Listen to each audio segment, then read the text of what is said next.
Hello बच्चों, कैसे हैं आप सभी। मैं आशा करता हूं आप सभी अच्छे होंगे और अपनी पढ़ाई को सही से कर रहे होंगे। कल हम लोग देख चुके थे एक्सरसाइज 1A का क्वेश्चन नंबर 17। आज हम उसके आगे देखते हैं क्वेश्चन नंबर 18, 19 और 20। तो देखते हैं क्वेश्चन नंबर 18 आपका क्या है। देखिएगा क्वेश्चन नंबर 18 आपका इस प्रकार है। कुछ आपको दिया गया है कि अभाज्य गुणनखंड विधि से 378, 180 तथा 420 का एचसीएफ तथा एलसीएम ज्ञात कीजिए। क्या इन तीन संख्याओं का एलसीएम गुणे एचसीएफ तीनों संख्याओं के गुणनफल के बराबर है या नहीं है। ठीक है, तो देखते हैं कि किस प्रकार ये क्वेश्चन आपका सोल्व होता है। संख्याएं दी गई हैं आपको 378, 180, 420। इनका हमें एचसीएफ और एलसीएम निकालना, लेकिन किससे निकालना है? अभाज्य गुणनखंड विधि से। तो सबसे पहले हम इनके गुणनखंड करते हैं। तो 378 2 से काटेंगे, 2 एकम 2, आपका कितना रह गया? 1, 2 अट्ठे 16, आपका रह गया 1। ठीक है, 2 नेम 18। अब आप इसे 3 से काटिएगा, 3 18, 3 दिन का 9, फिर 3 से काटेगा, 3 दूनी 6, 3 एकम 3, फिर 3 से काटेगा, 3 सतह 21, फिर काटेगा 7 से 7 एकम 7। ठीक है, एक आ गया। इसी प्रकार 180 को काटते हैं, देखते हैं 2 से काटेंगे तो 2 ने 18, 0 90 आ गया। फिर 2 से काटेंगे, 2 चौकू 8, बचा 1, 2 पंचे 10।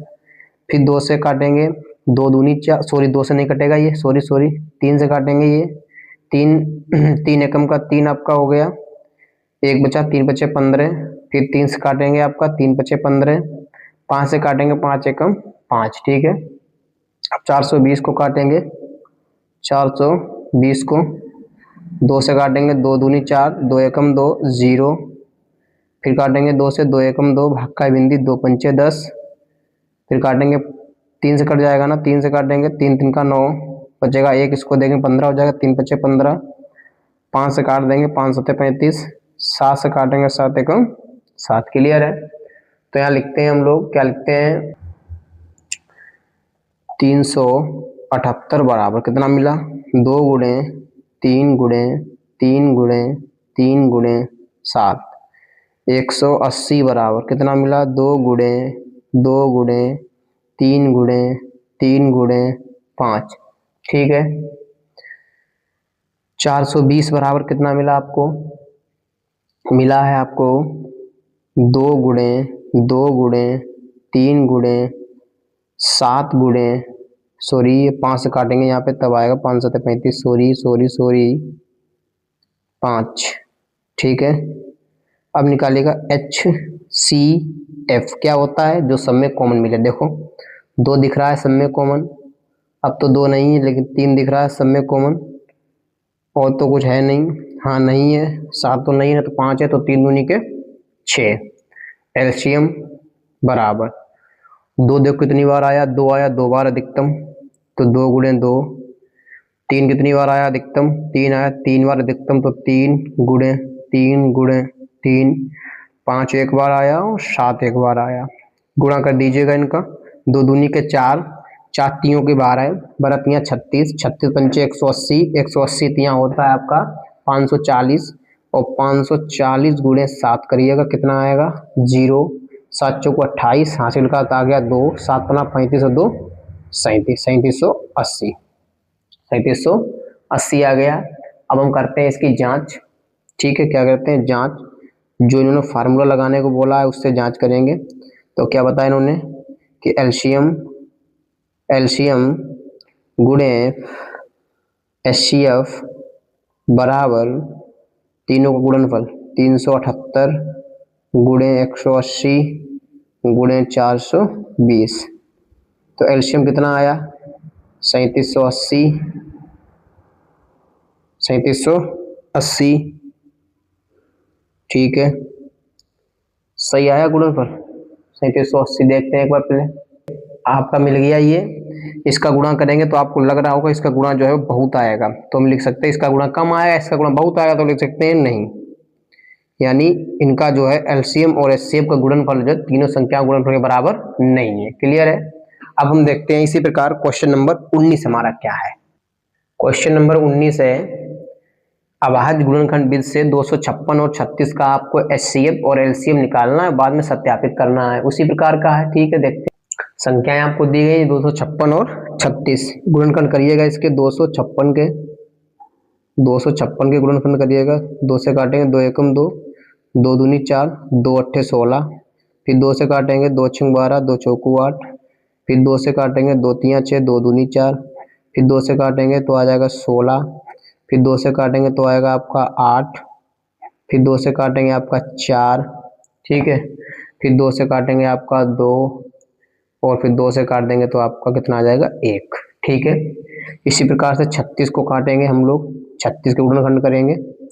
36 को 2 से कट करेंगे 18 आएगा, 2 से कट करेंगे तो 9 आएगा, 3 से काटेंगे 3 3 का 9, और 3 एकम 3 आ गया। ठीक है, तो हमें क्या मिल गया इधर देखते हैं। 256 बराबर कितना मिला हमें, 2 गुणे 2 गुणे 2 गुणे 2 गुणे 2 गुणे 2 गुणे 2 कितनी बार है, 1 2 3 4 5 6 7 8, 2 2 4 2 6, 2 कितना है आपका 2 2 4 2 6 7, फिर गुणे में 2, और 36 के बराबर आपको क्या मिला, मिला है आपको 2 गुणे 2 गुणे 3 गुणे 3। तो एचसीएफ कितना होगा आपका, एचसीएफ जो है कितना होगा, एचसीएफ होगा, दोनों में देखो 2 कॉमन मिल रहा है और 3 तो नहीं मिल रहा, तो 2 गुणे 2 कितना हो गया 4, और एलसीएम आपका कितना होगा, 2 अधिकतम कितनी बार आए 8 बार, तो 2 अधिकतम 8 बार मतलब 256, 256 तो हुआ था, गुणे में कितने का के 9, तो गुणा कर दिया 9 छाक 54, हासिल का बचा 5, 9 पना 45, 45 और 5 कितना हो गया 50, 9 दूनी 18, 18 5 23, 2304 आपका इनका क्या हो गया एलसीएम हो गया। अब इसकी हमें जांच करनी है, तो हम अगले पेज पे देखते हैं इसकी जांच किस प्रकार होती है। देखते हैं एलसीएम, एलसीएम गुणे एचसीएफ एचसीएफ, इसे कट कर दें, बराबर क्या होगा, आपका होगा 2 संख्याओं का गुणन, 2 संख्याओं का गुणन।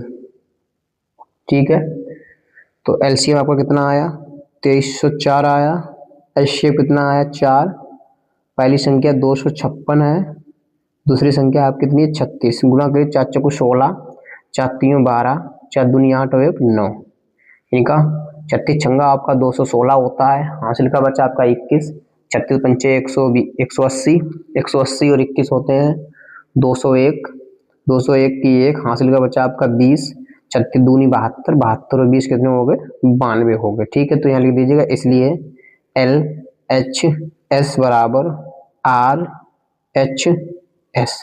क्लियर है, ठीक है। अब देखते हैं इस प्रश्नावली का last question, question number 20। Question number आपका 20 क्या है कि 2 संख्याएं 2:3 के अनुपात में हैं और उनका लासा 180 है, इन संख्याओं का मासा ज्ञात कीजिए। ठीक है, देखते हैं संख्या किस प्रकार सोल्व होंगी। तो क्वेश्चन नंबर 20, क्वेश्चन नंबर 20, ठीक है, हल करते हैं इसे। हल, तो आपको अनुपात क्या दिया गया है, अनुपात आपको दिया गया है 2:3। तो मान लो माना पहली संख्या मान लो 2x तथा दूसरी संख्या बराबर मान लो 3x। ठीक है, और आपको इसमें अनुपात दिया गया, ये आपको लासा कितना दिया गया, लासा दिया गया 180। क्लियर है, ठीक है भैया, क्लियर है।